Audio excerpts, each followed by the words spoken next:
présent, nous nous sommes rendus compte que, mais attends, mais ce monsieur, il est l'un des problèmes majeurs de la RDC. Il est un des problèmes majeurs de la RDC. Bon, dites-moi, il sort d'où d'abord? On va aller pas à pas. Son père, c'est qui? Son père, c'est... Sa mère, c'est qui? Son père, c'est Kabila, qui a été président du Il a grandi où? Non, je répète encore. Son père, c'est qui? Vous êtes sûr que c'est Kabila?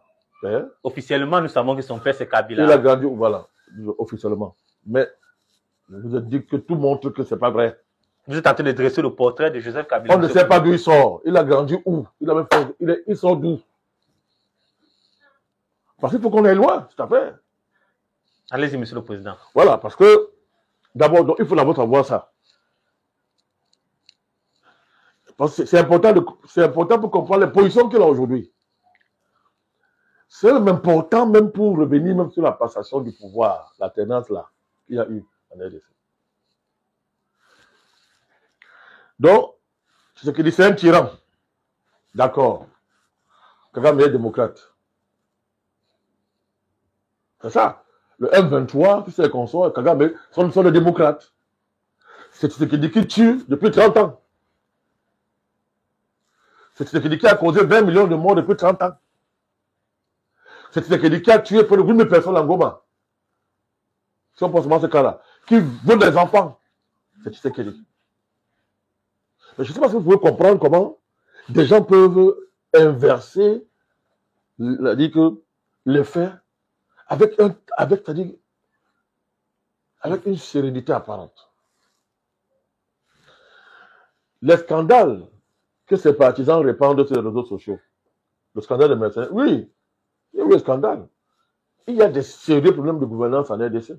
Ça, il n'y a pas de balade dessus, c'est ce qu'il dit.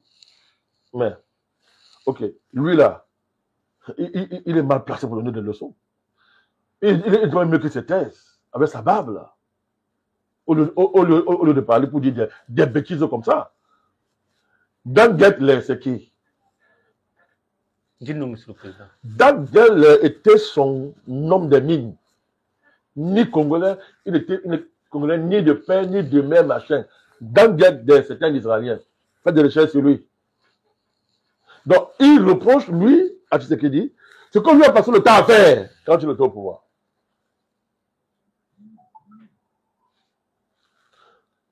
Donc, je laisse de côté le fait que, j'y reviendrai. Vous ne pouvez pas reprocher à celui que vous estimez être le problème de la RDC. À M. Tshisekedi, ce que vous avez fait, même en pire, je dis bien, même en pire que lui. Quand vous étiez au pouvoir. Quand vous étiez au pouvoir. Et par là, donc, vous soutenez le M23 et Paul Kagame. Vous te dites carrément que le M23 sont les Congolais. Bon. Des Congolais qui massacrent leur population depuis des années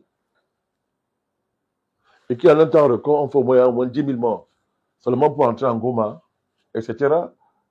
Et qui pillent les matières premières de leur pays pour aller signer des accords, pour les donner au Rwanda, pour que le Rwanda aille vendre aux Occidentaux. Mais c'est grave, hein? On va prendre ces références. Accord de Sun City. Je vous demande d'aller étudier les accords de Sun City. Vous allez comprendre. Vous allez comprendre pourquoi il dit que c'est un tyran. Et que pour lui, le problème c'est la démocratie. Peut-être parce qu'il veut retourner au pouvoir. Je vous ai dit que quand un Africain vous dit démocratie, méfiez-vous de lui. Méfiez-vous d'un Africain qui vous dit que démocratie là, de manière aussi vulgaire et légère.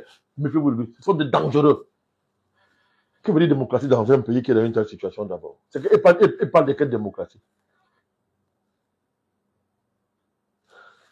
Démocratie veut dire que, il a si bien dit, il dit que les accords de Sun City sont le socle de toute perspective de paix, en RDC. Sun City, c'est quoi? Paix et stabilité. C'est ça qui a débouché sur la constitution actuelle. Or, c'est quoi cette constitution? Elle consacre l'avènement d'une armée espagnole en RDC. Tu vas appeler une armée espagnole? Allez savoir ce qu'on appelle auberge. Allez savoir ce que, quand on dit auberge espagnole, vous remplacez auberge par armée espagnole. Ça veut dire quoi? C'est une armée qui n'appartient pas. C'est une armée qu'on ramasse la nationalité de toutes parts dans le monde. On ramasse n'importe qui, on met là dans l'armée. Des mercenaires. Ouais, c'est-à-dire que je vous dis que c'est même pire que les mercenaires. Donc, Sun City vise donc à sacraliser en fait l'inexistence possible d'une armée digne de son nom en RDC, capable de défendre les frontières du pays et de protéger le territoire.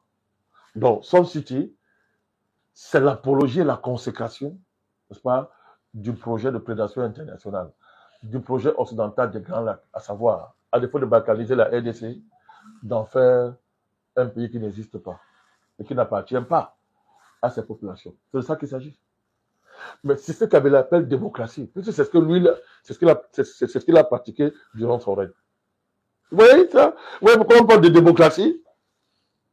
Il ne condamne pas le M23, il ne condamne aucun crime, il ne condamne rien, il ne condamne pas l'agression du Rwanda sur son prétendu pays.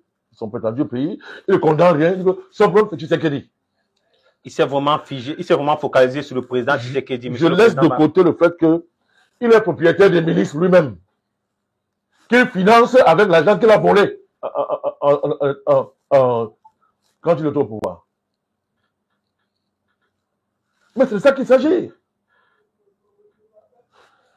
Allez voir, quand vous allez lire le processus les différents processus, Luanda, Nairobi. Vous allez voir que ce qui distingue les deux processus, c'est que d'un côté, le processus je crois que c'est Nairobi, le processus de Nairobi, c'est l'ensemble des forces des groupes armés, étrangers et locaux. On a identifié près de 266 groupes armés en RDC. Sur le contrôle de qui? Parmi lesquels 252 d'origine locale, 14 de sources étrangères. Et sur le contrôle de qui, Monsieur le Président? Peu importe. Mais comment vous ne comprenez pas l'importance d'une armée dans un tel pays? Vous voyez que tout ça, c'est pour qu'il n'y ait jamais d'armée dans ce pays-là, qu'il n'y ait pas d'armée. Et pour renforcer votre... Attendez, non, le processus de Luanda et Nairobi, l'enjeu à la fin, puisque Luanda, c'est le processus qui oppose simplement la RDC et le Rwanda, parlons comme ça. Oui, oui. Luanda. Mais le but à terme, c'est de fusionner les deux processus. C'est ça l'idéal. De les fusionner, cantonner les groupes rebelles. C'est clair. Identifier leurs origines, qui est qui, on sépare les Congolais des autres groupes rebelles. Et à la fin, donc, les groupes rebelles, les groupes là, on aide à ce que chacun rentre dans son pays, on les reste dans leur pays. Vous voyez? Et en principe, c'est terminé. Cet accord-là devait être signé à Luanda, je crois, le 15 décembre. Qui a boycotté la réunion? Paul Kagame. Parce que là, il était coincé. Et parce qu'il avait été reconnu comme belligérant aussi. Non, c'était fini. Il était coincé, comme disait le président Tshisekedi. Donc, vous voyez donc que Kabila se permet, alors que le pays traverse une situation aussi grave, il prétend qu'il est Congolais. Juste après, j'ai jamais voulu insister sur sa nationalité. Parce qu'il dit que bon, il a quand même été président pendant 18 ans. Je dis que bon, ok, d'accord. Mais sa position par rapport à ce problème, quel que soit ce que Tshisekedi peut lui faire, je répète encore, ce n'est pas la position à avoir dans une pareille circonstance.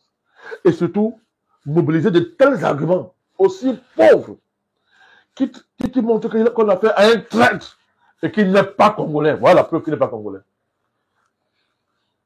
Surtout que, Monsieur le Président, sans vous couper, la dernière sortie du président Kabila, en s'adressant au chef d'état-major, témoin de l'accord avec Tshisekedi, il se présentait déjà comme l'homme de la paix et de la stabilité du Congo, tout en faisant endosser la responsabilité de ce qui pourrait arriver au pays à son successeur. Mais c'est clair. Tout ce qu'il reproche au président Tshisekedi, dans le cadre de son interview, mais ça fait rire. C'est tout ce qu'on lui reproche à lui-même. Il parle de tuer les gens, mais lui, est-ce qu'on peut compter les morts? Qu'on peut le mettre sur sa tête, les morts. C'est incroyable. Et comme il fallait que les arguments qu'il met en avant, n'est-ce pas, éclairent sa position, nous constatons que les arguments ont justement éclairé sa position. Mais ils sont allés même plus loin. On a enlevé le masque sur son visage. On a fait un Rwandais. C'est un Rwandais. Il roule pour le Rwanda. Alors, tant que ces biens ne sont pas garantis d'intérêt personnel, Rwanda doit disparaître. Moi, ici, ceux qui pensent que ce monsieur, il faut l'arrêter, il faut le mettre aux arrêts et le faire répondre de ses actes. C'est une haute trahison. Une haute trahison Oui, contre c'est une la haute République trahison. démocratique du Congo, Tout monsieur à le fait. Président.